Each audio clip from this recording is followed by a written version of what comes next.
I mean, that's what it would allow on a 1,000-square-foot house. And to me, that seems reasonable. I'm not disagreeing with the percentages on the charts. The bigger the lot you have, it's probably reasonable to, I think it should be relative to the size of the structure. And the Yes. location Square of, footage of the structure. and the location of it should matter. Like you brought up that garage on Maloney Road, they literally have it smack in the middle of their front yard. yeah, that really interferes with the neighbors Yeah. up there. And that's the purpose of a front building setback, is to not, to interfere with the street view. You know, Right. when I look out my front porch, I shouldn't have to see something, blocking my the view of the street.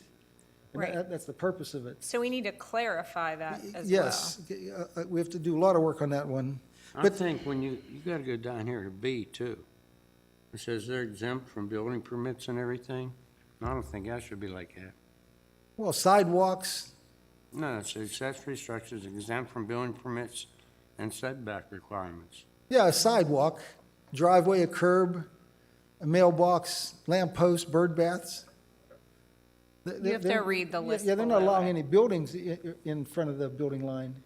But the point is, I mean, we've got to work on that, but also that living in, if an accessory structure is normally supposed to be subordinate to the primary structure, the primary use on a property. I'm not against somebody having a mother-in-law apartment, but, I mean, that should be clarified. It shouldn't be someone just gets a building permit to build an accessory structure, and then it becomes an apartment in the back. Because that's more impactful to the neighbors on either side of it than if it's just a real accessory structure, like for your storage, for your lawnmower, or things like that. So to me, it's a completely kind of use, and we just don't address it. Like I said, I'm not against them having them back there. It's just it's not addressed. How do you want to address it? As a separate area, if a building permit is requested for an accessory structure that will be have a live-in, habitat, what's that word? Habituated, or whatever that word is, then it should be a whole different process. Okay. So you want to do a separate process for an accessory structure with a living unit? Yeah, I thought I wrote that on there. No, you do. You have it there. Add a section pertaining to living in an accessory structure. And what would you want? A greater setback on that? Would you want? I don't know. I don't know anything about it. I've never done it. I'm not pretending to know what to do. I'm just saying that we don't address it. And, that could be. We can do some research. They have them. So Yeah, Dan, model you'll ordinances, handle something that like too? that. Okay. And then the next one, though, I mean, even size restriction, Before you go on, I want to get clarification on something else. Let's finish with your thought. on, like an in-law apartment, I know there's a structure built up on Klinger Road. That one big house that has another house next to it. Obviously, it's a beautiful, Davis, property on the corner of Klinger and Pat. yes. Is it Davis? That big one on a Yeah, hill. yeah, on the right side looking, Two houses. all right, well, one's actually, The house, and then there's a pool house, and there's another one. but that's considered still accessory to the primary. And again, I'm not against that, I'm just saying, I don't know how big it is, and I know it's assessed high, but the point is, should it be based on the lot size also, or the house size? I mean, I guess an accessory structure shouldn't dominate the primary structure. Sure. And again, I don't know how to Right, but would you suggest? You're that- saying that on Klinger, somebody has an accessory structure that dominates their primary structure? What's his name? I can't picture it. I can't You picture don't it. want the Big garage to house. be bigger than the house. Pretty big house. Well, They're according to the coming chart, from it should be South Point on the 35%. right at the stop sign. Yeah. That's what's on If the you had a other really side. big I lot. drive that road 5 times a day. I can't yeah. picture it. You got a really big lot. Your garage could be bigger than your house. Right. That's the only thing. Middle of 7 acres. Yeah, that's the only thing Darlene's right about. Like, what if I own 10 acres and I want a little farmhouse, but I want lots of machinery? Like, why would we limit? It should be based not only on the size of your house, but on the parcel of land. But barns aren't considered accessory structures. If it's a farm, it's a barn, that's a. But I don't own a farm. I just own 10 acres. I have a house on 10 acres. It's just a 3-bedroom house because it's me, my husband, and my daughter. But my husband really likes equipment and cars, and so he wants a big garage. Why would we care on 10 acres? One care on 10 acres, I guess the issue is when it comes up in a plan. where there's neighbors on either side. So you're right, if it's related to the size of the lot, or you said original location. Yeah, Like the one on Millennium. so those would have to be What I factored. was saying, That's that's an ridiculous. insult. Huh? That's an insult, and I thought the even violated the building permit that was issued. Yeah, they did. What I think I hear you saying is on smaller lots, like up to a half an acre, limit it more than you would on larger lots. Is that Yes. kind of what we're saying? It needs to be a consideration of the lot size, the size of the existing house, and the location of it. Like, if it's in the middle of, you know, if you're the only one in the middle of a big parcel of land, then go for it, do whatever But you the charter want. tries, look at that, the charter tries to address that. It's saying if you had 5 acres and more, it can be 200% of this, so it can be double the size of the house. The primary structure, yes. So I mean, it tries to address it. You're saying, Sandy, is if you build a nice little house, Yeah, and somebody wants to build a massive garage. right. Like, As long as they I have the prefer to live, property, why not? I have a smaller house, I prefer to live in a smaller house, it's less to take care of, but some people want a big house. But like, what if I want a smaller house and a bigger garage, but I have the acres and I'm not impeding on my neighbors? That's a unique, but generally zoning, that flies in the face of good zoning where the accessory structure should be subordinate to the primary structure. So you're saying if you have a small house and you build a big Why garage? should it be? Well, I'm just saying, that's typical zoning. Am It- I right on that, Dan? That it Well, should I be mean- subordinate? But you do in this township, you do have larger parcels of ground. Right, well- If you lived in Scott Township, where most of the lots are a quarter acre, you wouldn't want to. That's why we have to go a half an acre pretty Well, I soon mean, with I everything. think your point's well taken, you're trying to limit it on the lower side, right? Up to a half an acre, it's allowed you 35%, a maximum of 625 square feet, that's not huge, right? That's a two-car garage? Well, it's like 25 by 25 almost. But when you get into percentages, that's where it gets tricky, because if you have a smaller house, then and you can go 200%, you're still gonna have a smaller garage. If you have a larger house on 10 acres of land, there needs to be wiggle Well, room that's what I for said, larger we parcels. gotta clarify that area where it says percentage or square footage. Well, yeah, forget the percentage, like Cindy says, and like if you had up to a half an acre, max is 625, which is a double-car garage. Yeah, That doesn't seem unreasonable. no. Right. No, Tony, But what do you take do out with the like- percentage part of it and just go by square footages. Or what do you do with like the other night with that here, and that guy's living in that garage, and he got all them other buildings? How do you break that down to how many square feet he's allowed to have? Well, they're not even subordinate. Plus, you got commercial businesses in there. Right, that's a whole anomaly there, what he did, his house was taken. And he proposed them as farm buildings, because it used to be a farm, it used to be a horse farm, like he said. And when he got a building permit, he said it's for storage of hay. After the farm went away, then, now it became an apartment, one became a contractor's building, so that's enforcement there. So what do you do whenever it goes away and he does something different? So he's breaking the law because he's doing something different? Do Yeah, they yeah. just let the building sit empty? Darling, that- can that's you what talk zoning into is your for. microphone? I can't hear what she's saying.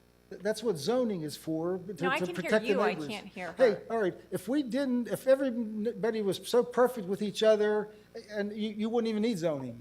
Zoning is to protect you from me.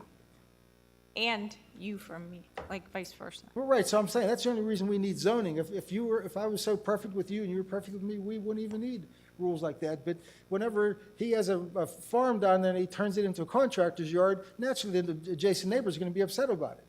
Right. So Darlene's asking, well, what's he supposed to do with it? Whatever you can do with it, but you can't put a contractor's yard just because that's the most lucrative for you. You got neighbors there. Yeah, I gotcha. Depending on how much property you have to sell, right? It's not zoned, it's R1. It's not, contractor's yard would not be parcel dependent, No, because it it's wouldn't be zoning dependent. Residential, Right, contractor's yard. right, that's a thing, it's our residential R1 property. Right. Okay, moving on. So we did all of that, right? Okay, yeah, we talked about clarifying that chart. Yep. And we also got to clarify the property up on West End, I think it was just a lean-to originally, and he claimed to the zoning hearing board it was a room, he just added 48 inch, or 44 inches, and a couple feet, and it became a two-story, 3,000 square foot addition or something like that? Like he had more than 4 feet, Well, yeah, he did. pretty high. Well, he added a whole second floor. Yeah. But I mean, he lied to the zoning hearing board, and they had no basis for, I guess, doubting him. I don't think there was even a building there before, was there? He said there was. The think there was. GPS, the GPS showed looks like a little shed back there. Wasn't that for a trucking company? There's an office and everything back there? No, they never had an office back there. For the trucking company that was back there? Having trucks doesn't mean you need an office back there. It was storage. But I'm saying they got the use they wanted. This is getting off track, but they got the use they wanted through the zoning hearing board. They wanted a warehouse. So they got a warehouse, and then it just morphed into a contractor's yard, an office space. But that's not what we're here for. Yeah, let's move on. But we're on C, right? Okay, the other thing is, I was gonna say that if we're gonna address, live in an accessory structure, at least should be a conditional use, because then, that we can apply conditions based on the size of the lots and the location and things like that. If it's like that house up on Klinger, she probably owns 40 acres around there, so what if she had a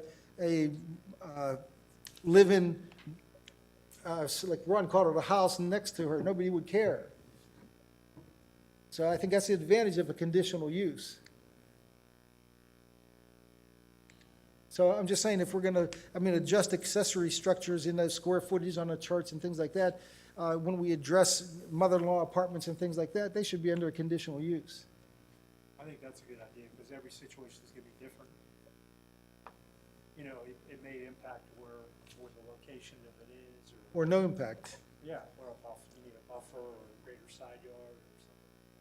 Yeah, because usually, But I think they should have to go through electrical inspection sure. and everything else. But the other thing, usually they want to end up putting another driveway to the back.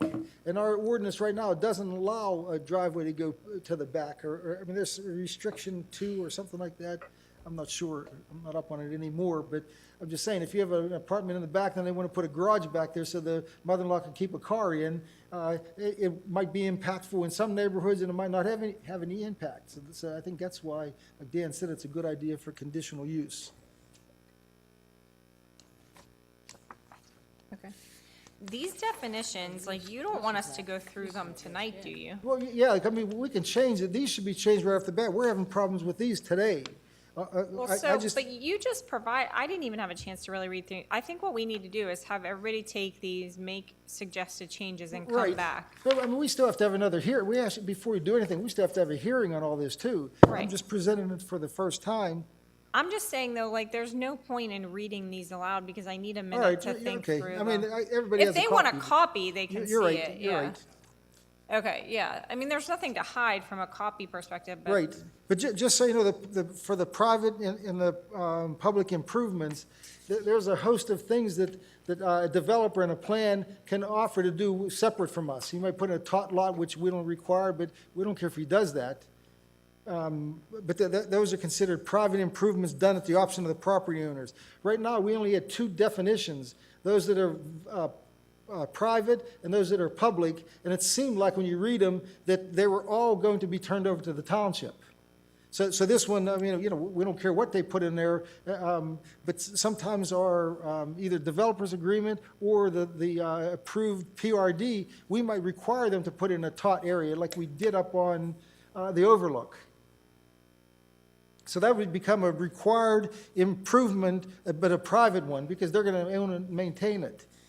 In public improvements, though, we're not going to take over their storm system, but we require them because the state law requires stormwater management. So we force them to put in a stormwater pond, but it's not going to be a public improvement. It's going to be one that the developer or the owners association has to maintain in perpetuity. So that's why I broke up the difference between a private required and a public required. We didn't have that in there before. Gotcha. Not to get off subject, Dan. Is there an agreement that, like McConnell's or any of them, they are totally responsible for them ponds from here on in? before any plan like that's approved, they have to do an HOA document, a homeowners association. Our solicitor reviews the homeowners association document, and that defines them taking care of all that stuff. We don't accept any of it either. I mean, So that's then it. the Peters got stuck with a bunch of them, and every year they put like 5 of them ponds out for bid to Clean up, go yeah. and clean them out. cut McCandless is the same way. They got like 60 of them. them. Wow. Yeah. And they have to maintain them. Yeah. See, and even if, it was said to us one time that, well, we're making them put them in, we should have to maintain them. We don't make a developer put a pond in, we just make him follow the state law that says you have to control your stormwater. How they do it, whether they put an underground tank or an ugly pond on the outside, we don't make them put those ponds in.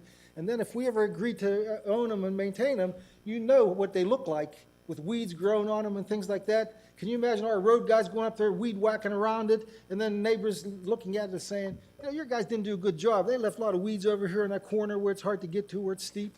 You know, if they want it to look nice, the homeowners association would pay a landscape company and they'll do as much work as they want on it. So I think we have a good system there. We maintain what's in our 50-foot right-of-way, like the inlets and the pipe under the road. But all the pipes that lead to the ponds and the pits and things like that, there is a body for perpetual maintenance on them that doesn't cost the taxpayers. Most of these ponds are garden ponds now. They plant 100 trees in one of them ponds. Yeah. Well, I mean, the important thing to recognize about ponds now, any of the new plans that have ponds, they have to have a post-construction stormwater management plan, which at the end of the day, before they do their notice of termination on their permit, they have to file that plan, it's recorded, and there's somebody put it responsible for the maintenance, not the township, Right. but their HOA or whoever it is. So that's the reason why towns got stuck with them like Peters is those things didn't exist back when. But Yeah, they got a bunch of them. So the format for making any of these changes would be putting an ordinance together, Tom, like we were doing from time to time, that would have all these changes. Yeah, they're minor amendments, but we've got like a group of them we get We done. put them in one document. Right, and have one hearing and get them all done. So Liz and Jack and I met, and we've been waiting until the board was ready to do this, but there are some other high-level things that the board might want to consider. If I can have 5 minutes, I go over some of the ones. So the one right off the bat, and Jack's faced with this right out of the gate, is a school in the SD district. So the SD is our South Point, and the question is, there's 2 universities there now. I'm not sure how they got there, but you cannot find in any of our definitions, if you look at SD, a school is not allowed in the SD district. You can have a daycare center, but you can't have a school. So I guess the question I of think the, what happened though is our zoning officer way in the past had talked with SPOA, and they didn't have a problem with it, so we can't figure out how in the past it got approved, but I mean, if it was an oversight, is there any, we look at it now, is there any harm to it? Because someone else is applying now, or they're looking to put another school there. Well- Is there any detriment to it? Is there? well, I mean, the difference between like the other ones are that they were office buildings that Waynesburg or Cal U occupied existing office space, because you actually consider it office. You know what I mean? It wasn't But they came, there was a new building, it was built for them. was it? Okay, I can't Yeah, remember yeah, that. Cal on South, and Bailey too. Waynesburg, wasn't Waynesburg built Yeah, strictly for yeah. Waynesburg College up there? Well, I don't know, they might not have owned it, some builder, contractor built it for them or owned it and rented it to them, but it was from day one. Waynesburg went into a new building. But I Cal U went into Bailey too, was a new, was their first and only occupant so far. But to Dan's point, were they built specifically for the school, or did the developer, the owner of the building, build it and then see who No, they that's could what get I'm as a telling you, those rental? both were done For them. right. Cal U went in that Bailey 2 building from day one and was built basically for them.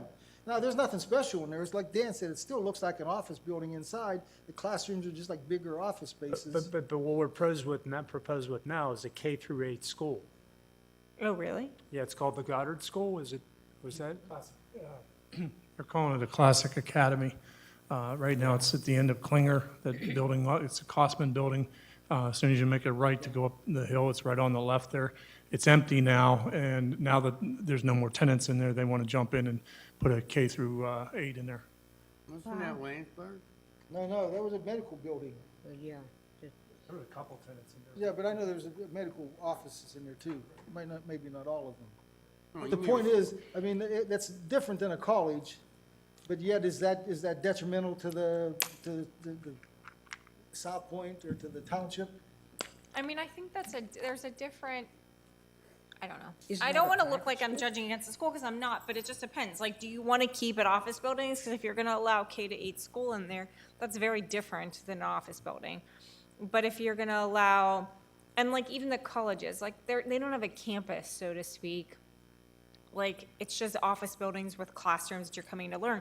With the K-8 school, are they going to want to put a playground outside? Gymnasium, proposed gymnasium. Yeah, like, that's a totally different, Yeah. Well, Dan made a good point. So first of all, we might as well run it by SPOA. SPOA says that they're not gonna allow it. They can be more strict than our ordinance. So if they said they're not gonna allow it, then no use us wasting our time on it.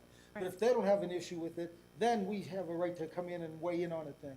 So let's not even worry about that, But I other th- than think about it. But I think the bigger issue is that, isn't our zoning hearing board, they've been making use determinations? Yes. yes. So does the board want them to do that? You could specifically call out in the UDO that under the zoning hearing board specs that they can't make use interpretations, because you guys decide the use, right? I mean, you Right. decide the zone.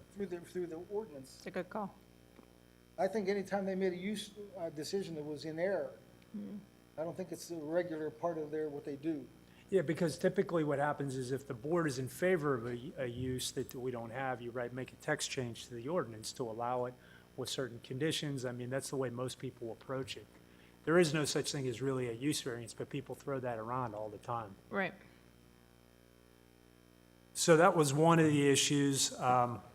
The other one was we were just updating the mobile home based upon what happened with the definition of a modular home or a mobile home. There's new types of homes, and we were just going to try to get some definitions from Harold on those so we could get those updated in the ordinance. I just want to hit the major ones here. Fix the contractor's yard definition to include landscaping. A landscaper, what does anybody think about that? 'Cause that's always a question. I think if he's selling to the public shrubs and that's not a contractor's yard. That's retail. Yeah. He's talking about A pure landscaping yard, like Oh, the yeah. guy has up on 19, what's his name, Angelo? Yeah, that's contractor's yard, I would say. That's a, but it's not, doesn't say that in the definition.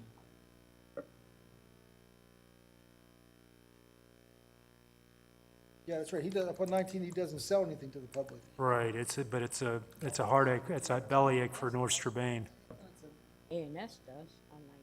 That's the one, do they sell They sell wholesale or? You can, wholesale, wholesale, okay, all right. yeah. I mean, It's not a retail yard. I can just drive in there tomorrow at 9 o'clock and buy stuff off the, I'm not sure, I know we can. Just stone and mulch. So, spread it up that way. yeah, the other one was adding single-family and multi-family to the C2 district as a use by right. That was another one that came up.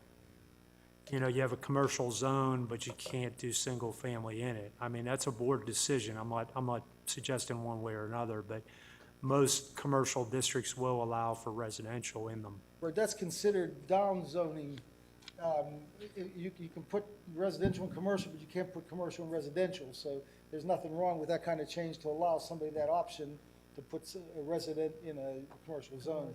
Zone. What if they're running a commercial business out of residential?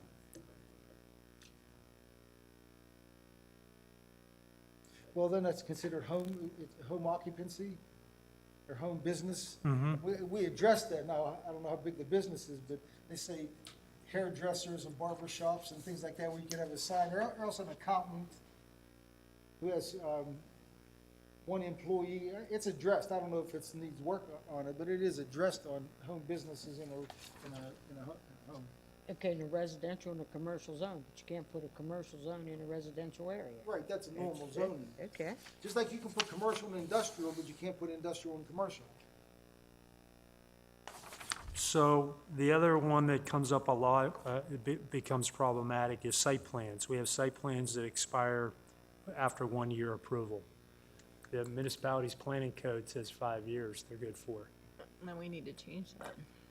Because it Yeah, has to match the MPC. That's a problem, and it makes more work on the board. You gotta keep coming in and explaining, why are we doing this again? Remember the T.A. Robinson ran out? I mean, it has to match the MPC. The other one on the grading permits are only good for 1 year. The question was, nothing gets done in a year. So do we want those updated every year? I don't have a problem with that. It's just another thing that the zoning office has to track. What would you recommend if we? Liz just thought maybe 2 years just to cut it in half, you know what I mean? That, like, Try it, it can't hurt. yeah, it's I'm not fine a, it's with not a that. But killer. is it, so you're implying that it's from it's a year, once they start, they're all right, but it's a year to get started? It takes a year to get started. I mean, by the time you get an approval, you get an approved grading permit. By the time you start and finish your grading, it could take 2 seasons. You could be caught up in a. But I thought the 1 year was only if you don't start the project. That's the way I read it. You know what I'm saying? If I applied today, I have a year, that's good for a year, but if I started in 9 months, I can still do my project. I can't start it in 13 That months. actually, now that you say that, that's how I read it too. It is, but I'm not Yeah, that's saying true. it's right. I'm not saying it's right. I'm just saying, Yeah. it just makes, so we clarify that. But somebody who starts like Stranisha put in a fill site. I mean, they're they could be there. Tom Robinson has a fill site. I mean, they take year after year after year. You have to get those updated every year. It just makes more work on the zoning office. That's all. So why don't we make them 2-year permits? That was a suggestion That's from what you Liz. said. Yeah, that's fine. Do you have a problem with Yeah, that? that's what we suggested, 2 years. I think there were a bunch of little ones I'm not gonna bore you with, but I would probably, if we do this, Jack and I can work on this update for the board and get you a draft of something to look at. That'd be great. I think that's probably the best way to do it. Take the stuff that Tom has, get it in there, and then you're looking at really what the ordinance what the changes are from this to this. That's how you kinda have to do it. And just to have the board members take time to look through this, the definitions, and give suggestions. Tom, who are we giving suggestions to? Dan, Dawn, you? Well, they can go to Dan. Would you care? Well, what I was gonna say is, yeah, I mean, if you wanna, Jack and I can work on doing an update to the board. You give us any of your thoughts, comments you have on any of this stuff. Okay. And then on the map, moving on to the. Well, wait, I got a Yes, couple sir. more on the third Yeah. page. Do we have any ordinance on compaction? On what? Compaction, Oh, compact. in the grading ordinance, Ron? Because I know like Mike Stort's over there again, they got another slide over Mission Hills over there. Big one. Mission Hills, you Whatever mean that- at Paul Scormese's development? I don't know, what's that over there? Where they had the great big Oh, slide? Majestic Hills. Majestic Hills. Did they really? They did another slide? They got a big one Yeah, there. but they got, it's not, Not as big as the first one. no, it's not as big a deal, but, yeah. They also got $2 million to fix it too, to put it on retaining wall from the state. Mike told me they're going back into the hillside. They may be, I'm not sure on that one. No, he can only do 40 feet at a time. But under our grading ordinance, Ron, the answer is yes, we can require, I mean, we require geotechnical on every report. We require them to sign off, but that's a good point. I'll look at that section on grading, and if there's anything that needs updated to make that happen. But there's a whole section on compaction.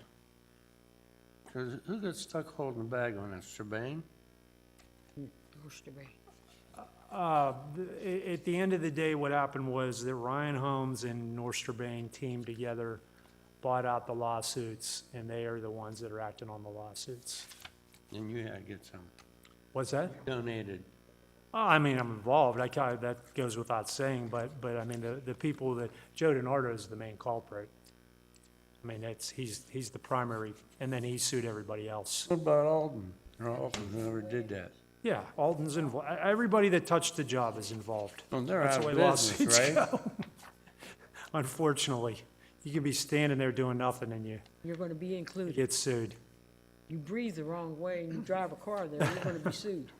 All right, PRDs, well, we should come up with a resolution on multiple accesses, or are we gonna leave it up in the air where if a developer says, hey, I don't have a place to put it, then we just let it go, or are we gonna, it's gonna be firm in the ordinance? I am the minority in this because I Multiple absolutely access? despise the second think- exit to my neighborhood. All it does is make it a cut-through that people fly through, and it's gotten to the point where, like, on our neighborhood Facebook page, like, that's all people talk about, and, I mean, heck, Darlene, you drive through it, like, to get from 980 to King. So I don't think, my personal opinion on it is it needs to be a consideration from PRD to PRD, and we can't demand it, because if you were redoing my neighborhood again, I'd say cut the second access. It actually makes it unsafe, more unsafe than safer in my neighborhood. I don't disagree, I wrote it up so we can, People are complaining up McConnell's already, they're coming from Burnside and going through the plant. Yep. It takes, like, I get the idea behind it, because if there is an emergency and the one exit is blocked, but in the 12, 13 years I've lived in that house, so there's never been an incident where I couldn't have gotten out of one way if I needed to. Well, And- yeah, because you have access. No, because when I first started living there, it wasn't open. Well, So but- I've never been blocked, but I would say every single day, somebody is flying, every hour, every 5 minutes, somebody's flying through the neighborhood because they're trying to get from Profio to 980, and they don't live there, and they don't pay attention to the kids. It's just a matter of time before somebody gets hurt. Anger Road's the same way, so is It's Clinton. everywhere. It's everywhere in the township. It's just not yours.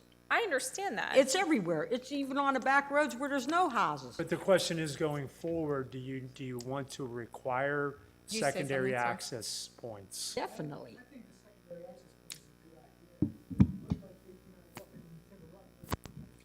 Well, you can't. do You something to that. can't. know, So they- we they could actually put looked. speed bumps in if they make them big enough, just like they did over there in Peters Can't. Township. We went through this round and Yeah, round and because round. it's the small ones, but you put the, No, Okay. because there's certain requirements for speed bumps, like you have to do state analysis, Dan, and I'm doing a terrible job of explaining this. You're exactly right. Of like where they go. You can't just like go and layer speed bumps through, and then you have like in certain neighborhoods or certain municipalities, you have people complaining who live by those speed bumps because every time a car goes over the speed bump and it's outside their house, and that's what they hear.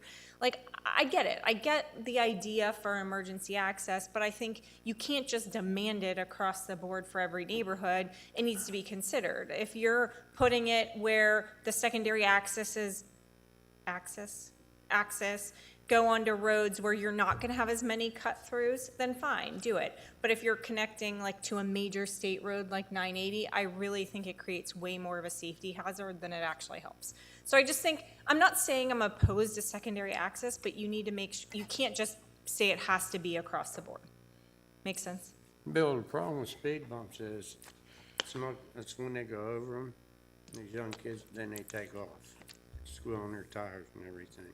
Like, we did an analysis in my neighborhood, and there was, one spot? Plus in the the snow there plows. in the entire neighborhood, this was before I was even on the board, or at the very beginning I was on the board. In my entire neighborhood, there was one place that a speed bump could go with state requirements. PennDOT requirements. To meet PennDOT requirements, yeah. So it's not as easy as it sounds.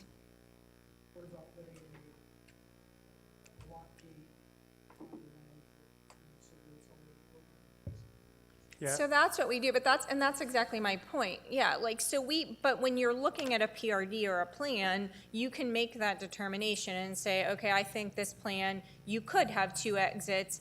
If you have a lot of roads like Pristine Fields, it's not a straight throughway, so you can have two exits because nobody's gonna go from O'Hare all the way through Pristine Fields to come out the other side. 980. Right, onto 980. You're not gonna do that. But in Timber Run, where I live, so in that instance, it makes sense to have two entrances, two exits in Pristine Fields. But in Timber Run, my neighborhood's basically one straight street, so that's where people fly. In McConnell's Trails, it's the same way. They have two roads, but it's basically one straight throughway, so people fly. So you need to be able, as a board, we need to be able to look at the plan when the developer comes before us and say, yes, it makes sense to demand a locked gate, or no, we want it open all the time. But if you set these things into ordinances, then it's set that way, and there's no wiggle room for the board to make determinations. The other thing, Rising like, Road, Miranda is gonna supply their emergency exit, all the police will have a key, and all the firemen. It will be, like you said, a locked gate. Yeah. I just know up where I am, up in Windsor, it's tough because something happens up there, even whenever they were doing paving down on, and stuff, it was still tough to get in and out. But that's like a temporary thing. You know what I mean? Yeah, we all face those, but it's just, if you couldn't tell, with an unbearable passion, hate the second exit to my neighborhood. It's made my front yard unusable like, I can't let my kids out there, I can't let my dogs out there, because if one of them rolls a ball and goes after it, or the dog goes into the yard, or out of the yard into the street, they're gone. Like, people fly through the neighborhood. And I think Dan cured That's some of everywhere. that by making the entry road going in 3 lanes wide. yeah, I think there's multiple alternatives. Yeah, you can widen the road as you come in, you can create an emergency connection. We have a couple emergency connections. We actually have one in Pristine Fields that connects 2 cul-de-sacs. There's one over in the other plan, Ironwood. There's an emergency connection between the 2 cul-de-sacs in Ironwood. So there's other places where you can do things. I agree it shouldn't just be one thing, but I think it might be good to just put something in the PRD ordinance just to say that emergency access should be considered. These are the things that should be, you could give a variety of things that could I'm be considered. okay with wording it like that, where we're saying emergency access should be, a secondary emergency access should be Yes. considered. But I don't want to demand a full second. Well, even that should be considered, doesn't obligate an emergency access. We just want people to consider it, and you can say, hey, that could be a condition that we require. Right. Did we have to do that, though, to meet the fire code? I'm sorry, what about They adopt the fire code that we had to have? that's been We rescinded. Yeah, rescinded they it, took we it back, repealed that. and that's not sitting well, because 2015. they took it back. International. There was too much in there. Anything else? Yeah, one more question about that. But what could end up blocking like an entrance to a plan, like say to the plan for like Windsor Woods? Is that a bomb dropping right at the road entrance? I mean, what would block a plan where people can't get out, Dan? I mean, what have you? I mean, I did a big plan in Moon Township years ago. They thought about an airplane crashing in, but they still let them put 200 lots off of one road. Coming in, we did a plan right up on Moon. Like I said, they weren't, yeah, Sometimes they don't care, they just park it across there because they figure there's no entrance. yeah. I mean, Yeah, if but they- that's a short, we could, thing, I agree. Right. It's not something that's gonna be. It's an inconvenience, though, yeah. you're right. In other Right, words, you but go to another me, way. that doesn't warrant, And they would move it. right, Hey, they you're would move blocking it. the Like, road. you'd call the police and they'd move it. That I doesn't don't warrant, agree. like, a whole second entrance. I think Tom's point was, like, what Right would there in make Windsor Woods, that one one entrance or one cul-de-sac, I exit could hardly totally, turn my completely SUV unusable around there. to residents? And, I mean, if those things happen, the reality is, like, most of us aren't gonna be in there anyway, so. All right, the other thing is, we have to address off-street parking. Not it, Obviously, it's a fight all the time. not it. I'm not talking about that, no. I don't, what do you You know do? how I feel. How do you address it? Even at McConnell's, there's not enough. That lot's filled every Well, night. no, we could just add a section to the PRD ordinance that requires off-street parking. What question is, how many off-street spaces do you want per unit of development? I mean, we could look at some of the other plans that recently were approved. I mean, I think Lynn Foltz's plan has too much parking. Yep, the one street coming all the way down on the Yeah, they on the don't east side, or use it. west side, there must be another 30 spots along there. on that side. There's too much there, and then you would probably say in other places there aren't. Well, what's our other one over by Teodori? That's the one that has nothing. Georgetown. Georgetown has nothing at all. But Georgetown's like a weird layout because the driveways are so close to each other. Right. So there's no place to park on the side of the road, whereas And like, they're all multi-families too, every one of them, where right, we have PRDs that are single-family. right. um, So I think, can you write something We in can there write that's something up to dependent, just to But do address we it. want to? That's the point. but dependent on the plan? Because if there's enough space, like if we end up with a development that has acre lots or something, you don't need parking because there's plenty of There's not parking gonna be in front acre of the lots street. on PRDs. I'm just saying, like, I just use that as We're an talking about just a example. PRD ordinance right now, that's all we're talking about, that I wrote on there, off-street parking areas for PRDs. The other thing is, we got this PRDs, a few parking spots on that, the new plan off of Ricing. Silver Creek. Yeah, but There there's ain't gonna hardly be, enough. there's gonna be 3 up here, I'd have to walk a mile up a hill to park my car up there. So, that was a joke there. And there's townhouses. But again, I'll take the argument that you guys, you came at this from a good direction. You want parking when you have multifamily townhouses. Yes. Because that's really when you need, that's your densest. But when people have single-family homes with double-car garages and parking spaces in the driveway, do you really need additional off-street parking? That's really the question. Silver Creek put them in, but that's all single-family. Can't you do something like, for every 4 townhouses, you have 2 spaces? You can, Could, but, yeah, that's- again, Up there at McCarran, there's so many townhouses, my God, but they put in parking. a little bit. No, I think that's probably a little bit too much, but depending upon, let me come up with, see if there's something out there on that one.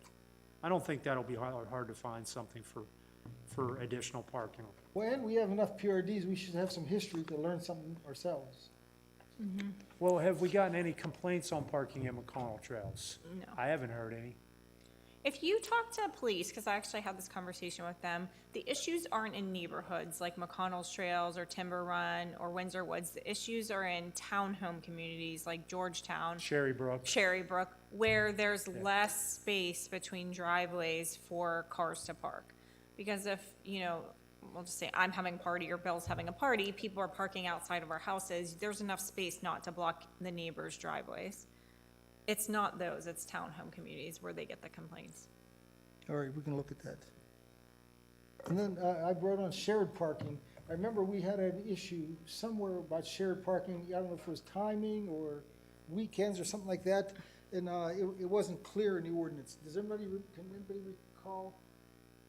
Say that again, sorry. We're going to allow. Shared parking is a concept, if you have a use, like during the day, it has one use that's gonna get parking, but those people go home, and then at nighttime, a new group of people come in. So you don't wanna double your parking for the. Yeah, have a sea of asphalt there. So typically, for shared parking, what we've been doing now is requiring there to be a study that's submitted that justifies the shared parking.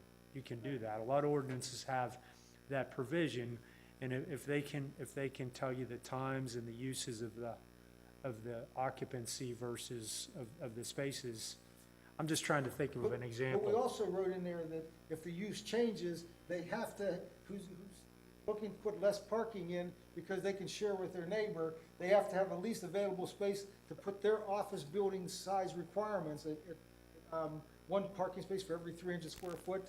They have to have enough to be able to go there in case this business completely changes, and they're there all the time occupying. So then all of a sudden you have a problem if both of them were sharing and now they can't share, like a use changes. I was just gonna say that though, like, what if you're allowing shared parking in an office building? Offices, people switch all the time. Well, that's what I said, if this place that's sharing, they have to have enough ground on their lot. We're not gonna make them pave it, so everything's paved, both lots are fully paved, so they can put less paving in now, but if the needs arises. they You do can have expand space. it, okay. Right, on their own property. So I got that- I know that's in there. Okay. Can we now Wait, move? wait, one more thing. So we had an issue that came up, and I You've just can't said remember one what it more was. thing like 5 times, I'm just All right. saying. I'm not calling you out, but I'm calling you out. All right, the mixed use, is everybody? Where are you? Like, you went, are you Page off here? 3, Huh? on page 3 of I this. think we only have page one, didn't we? Oh, it got stapled. I didn't see it. My bad, my fault. It was, I didn't realize this was after. Go ahead. All right, mixed-use district, we still have to pin that down. Have you asked to look at it to see how the different uses that would be allowed in a mixed-use commercial? But do you have Put them on. examples of what you were thinking? Well, yeah, I mean, that thing didn't change. Well, it did, because some of it's labeled mixed-use commercial and some of it's labeled mixed-use residential. Well, I mean, I just draft section 916 mixed-use district. I don't Good, have, thanks, Jack. Right? Am I wrong? this one here that was passed. No, see, this is what I'm talking Well, about. no, I'm not talking about the map yet. I'm just talking about. I the- know, the but street. when you're saying mixed-use district, when you're actually looking at the map and the definition of mixed use, there's 2 different ones, residential and commercial. Right, When you're that's- talking about a mixed-use district, are you gonna provide definitions for both of them? That's what this was, it was a draft. Oh, okay, And then, so everybody got that last time, but it was looking at these. Here it is, right here. gotcha. Jack, we didn't have copies of that? You're talking about this? Yes, that's it. Yeah. I was gonna make some, I was gonna, Do you have your copy there? I have it right here. You have it? Here. Here's mine.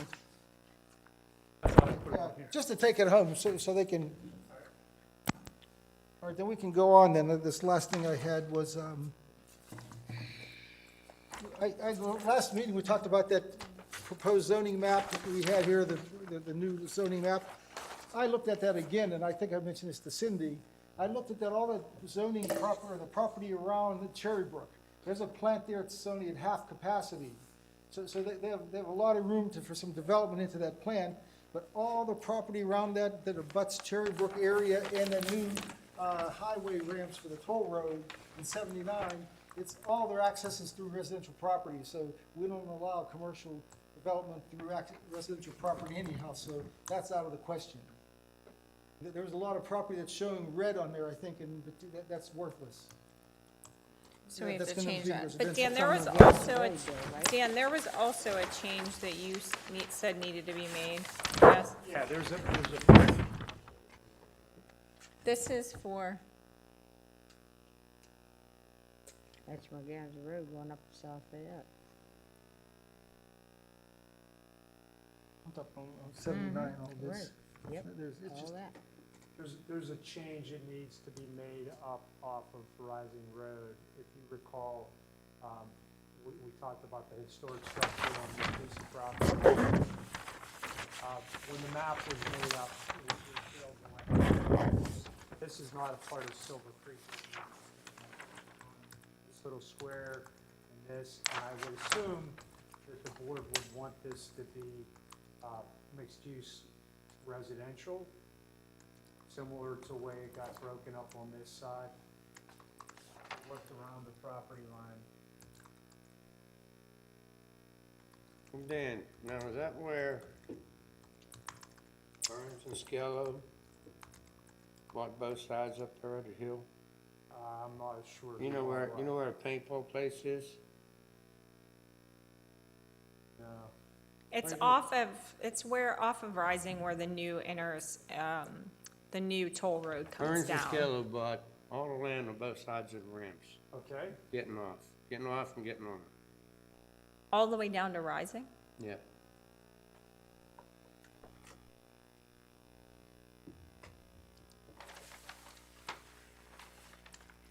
so on the bigger map.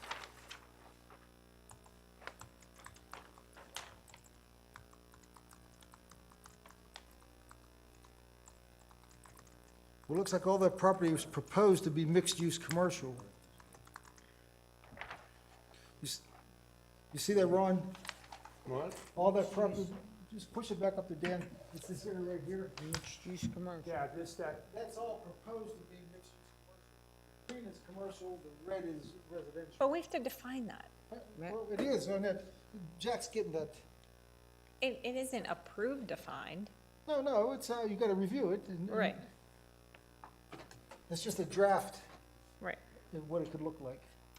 So this property in here, the question is, should this be, this isn't property part of Silver Creek. This little this boundary right here along this line, and this little corner, the question is, what does the board want that to be? If you extended the green lines over, then it's mixed-use commercial. We made the red residential because it was around the historic structure here. So it's That's either what green or Burns's red in College is what? I my view. think I have that. And they got big signs up there, Suggestion. development Thank you. tab. If it abutted a state road, it was normally or mixed-use commercial. If it was on a state road, or had access to the state road. Anything that was accessed from a local road was all mixed-use residential. Dan, what are you saying it should be? Yeah, that's fine. It's either the red or the green. If you extended this green arrow, the green lines down into here, it would make, this parcel all, like on this side of Rising, commercial. would all be mixed-use commercial. And But then there's a you page got missing. Silver Creek above it. This is all land that can't be developed anyway next to Silver Creek. But like realistically, is You didn't do the anybody back of gonna that. develop that into It's on the commercial? back? No. Oh, okay. I mean, it maximizes its potential. I mean, you Yeah. can still do residential within that zone though, too. But like realistically, I don't think that's gonna get developed into anything, do you? It's still close to the highway. God's not making any more land close to the highway That's That's true. right. That God's is not true. making any more land, period. at all, especially next to the highway. That's for sure. Make the new ones, this is. Makes fingers every night. Back page.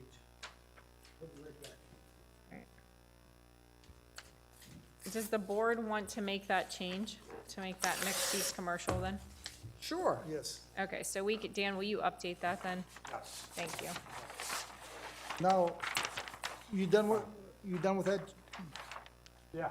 All right, I just want to say, right now, our goal has to be to get some more commercial tax base. Or be ready for it. There's only 3 viable areas that have water and sewers today where someone could build something tomorrow and for our commercial tax base. And that's that ABB property, expanding South Point, and that property above Racing Road above the treatment plant. That either that commercial or that mixed-use commercial or regular commercial. So I mean, those things, somebody could build on it tomorrow if the property's sold. That doesn't mean anybody's gonna come out tomorrow. Could be years and years. But for businesses will go into a community and say, here's what I have, where can I put my business? If you say, I don't have anything, then they're gonna go to North Strabane or South Strabane. We don't owe that kind of attention to residential developers because they're gonna come in, look around, they don't need us, they're not even gonna come and look at us, talk to us, they're gonna go find a piece of property they want. So where are you saying you wanna add commercial? He's saying the 3 areas would be, one would be like in the area around Muse. Here's, my cursor's on Muse right here. That ABB property Yeah, so the ABB property is right here. has water and sewer on it today. Yeah, this all flows down and into the brush run sewer system. So this is But can it be developed for like the regulation of the cleanup? Sure, that's the purpose of that cleanup. It's gonna be, the proposal's industrial. But when we were looking Someone at, else gonna clean it up and I develop know it. that, but when we were cleaning it up, there were requirements, things you couldn't do, parcels, like areas that you couldn't do anything on. Before we go ahead and do, I'm not opposed to it, but before we label it commercial, we should talk to John Allen and make sure that it actually can be used for commercial. It's industrial. He wants industrial, definitely. He definitely wants industrial. The proposal was industrial. See, it's showing that, Yeah, but you had some SD on the end of it. You didn't want that. So he wants industrial and you wanna make it commercial? From there to Burnside, he wants industrial. when I say commercial development, I mean, that's commercial and industrial, depending on the zone. It's commercial as opposed to residential. If I don't say industrial, it's just because But it's. that's what it's already proposed to be zoned on here, so I don't understand. That's what I'm saying, but we have to set a hearing, we have to get these little amendments ready to go, we can get one package of some of these amendments, definitions ready to go, these couple pieces of areas that we can zone now, have our hearing, change the zoning. Let's Then do we can it. keep looking at all the rest of those, through the months and years So ahead. here's what you need to do. You need to have Jack send an email to the board earlier than 11 o'clock on the day of the meeting and send it to us and say, these are the things that are going to be changed. Speak now or forever hold your peace about changes. Give us a month to work on it, to read it and talk to people. That's what this work session is for, Cindy. for. Wait, Are wait, we wait, talking- wait. Darlene, stop talking over him. You've been echoing him No, all night. you've been talking over him. Let No, him nobody's been talking. explain. Listen, it's a work session. I'm just saying there's three prime areas that we think we should change whenever it happens. I'm not saying tomorrow or next month. I'm just saying those are the three that we've got to work on first. We can't hold these back till we do the whole township wide and decide what we're going to change out on West End or we're going to change on 980 down here. We got to get something done that's viable. You know that I agree with you. My point is, Tom, that we keep kind of like pushing this off, and then all of a sudden it's the day of the meeting, and it's like, oh shoot, we're gonna send stuff out. If you know that like this is the definition, then this needs to go to the board That's a what we're little here bit for. before, so we all have it now. Now it is the responsibility of the board and Jack to make sure that we have it, we make whatever changes we want, we schedule a hearing where everybody can be here and we're not scrambling to be here, and we make those changes. But like literally, the packet was sent at 11 o'clock today. And that's not on Jack. I'm not blaming It Jack wasn't a for that. packet. It was this. It was the information that you Yeah, it's sent. just an outline of things to talk about at this work session.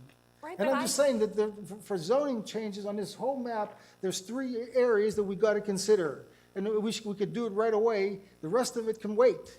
But Frank, for example, and me, for example, because I had meetings all day, like he was working all day. So he didn't have a chance to look at your outline and neither did I. If I would have I had know, a that's chance. why we're here. But once we're already here, like I need a minute to look at it, to research it, have to all talk month. to John Allen. Go ahead. Give them next 2 months. This is, I think what Tom's asking for, maybe I can, is what we could do is between Jack and I, we put together a little map of the changed areas Yep. to be changed, to get it back to the board, to review it one more time to see if people are in agreement. At the same time, this needs reviewed, obviously, because Tom, you're saying here, this would be, what's the thought on this? I-1, I-2, I-1, right? He's asking for I-1, but we have to make some kind of adjustment for the school on that tail of that property, and I think we talked about that, making an adjustment. See that tail? Yeah. that We goes already towards the talked school? about that. That line could be across there and make that just commercial or something less than industrial that abuts the school. Right. So I'm just saying, those are the areas we gotta concentrate. I'm not saying we do anything now or this coming meeting or anything like But that. this is, Tom, like, I hear what you're saying, and I agree with everything you're saying, but the problem is, we sit down here tonight, we talk about it, and then you don't hear, like, anything for 2 months until all of a sudden we're like, oh, we have to schedule a meeting, and then 11 o'clock the day. We know what we have to do.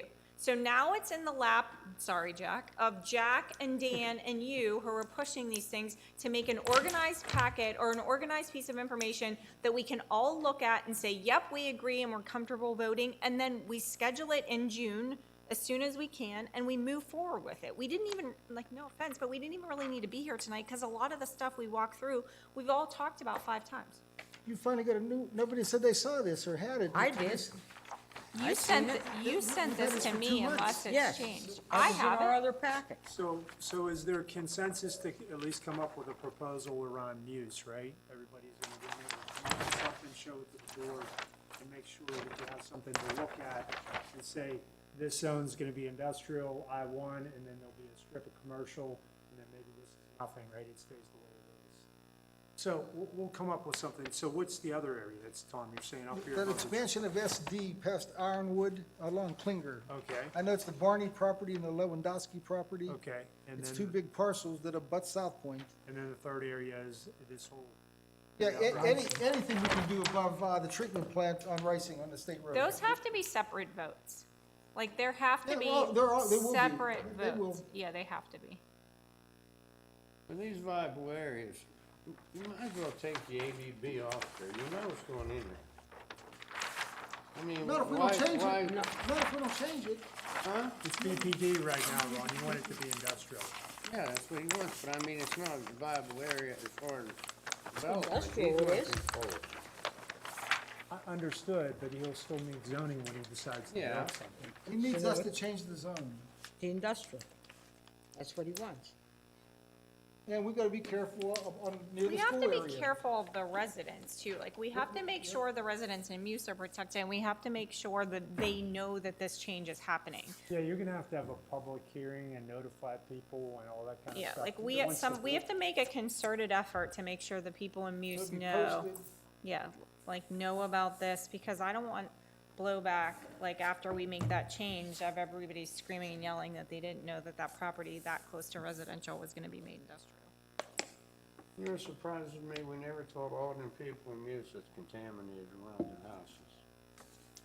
They attended those meetings, they saw. No, I'm talking about the meeting we had out at Gateway. Engineers had showed it all. Almost down to Muse Club.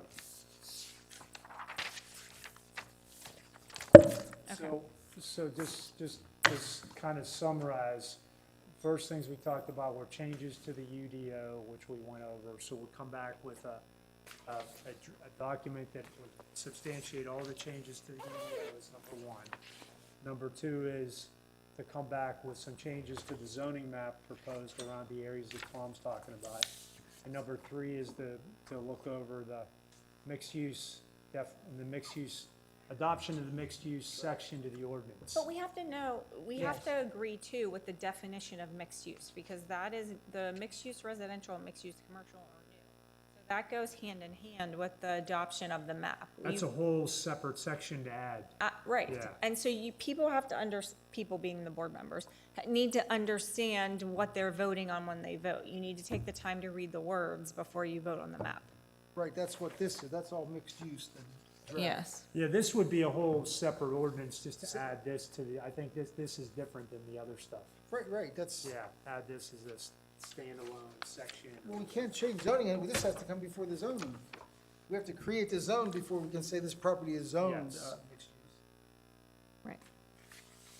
So I'm saying it gives us a lot to work on. There's a Think lot about. there. But here's the thing, like, let's set a meeting now, for, like, while we're all here, none of this, like, emailing around stuff, because that got to be a disaster. Yeah, I couldn't be here, like, I had to, like, cancel a bunch of stuff to be here, I have a sick kid at home. So let's look at the calendar now, while we're all here, make sure that we can all be here, and not just this whole 3 people can go, let's schedule a meeting, baloney. So what if we schedule, to give us a month, what if we schedule, what is today's date? The 22nd. What if we schedule, you say nothing? No, it's not. Oh, you said, what if we schedule it for Monday, June 19th? Does that work? Dan, you're required. Monday, June 19th, yeah, I'll be in town. Do you, could we change it to 6 if they only have like 1 or 2 things before them? Yeah, we can make that change, okay. Thank you, Jeff. And can Dan do at least highlight those 3 Yes. areas we have? Yes, that's that what are I want him to possible? do. Okay. Yeah, I think I mean, there's sort of 3 different things going on. Updates to the UDO, changes to the zoning map, and the standalone mixed use. So those are kind of the 3 summaries. There's a lot in the UDO that put in there that we talked about tonight, so that's probably the hardest part. Do you have this too? Yep. Okay. All right, and all 3 of these. Yep. Meeting, it's actually not really even a meeting. I have to Jack needs my gavel. People are gonna be like, she needs power. Meeting. First adjourned. time you ever used it. Follow Jack's orders. He said I have to gavel at the beginning and gavel at the end. That's how he knows how to start and stop the meeting. I just follow directions. Dan, I did you feel see silly that using it, but. I put in here too, for definition of central services. Steam plants. Dan, you want these maps back? Yes. You can have them, there's nothing unusual there, you can have them. What if I don't? If you don't need it, I'll take them back, save them, bring them to the next meeting. I brought mine from home.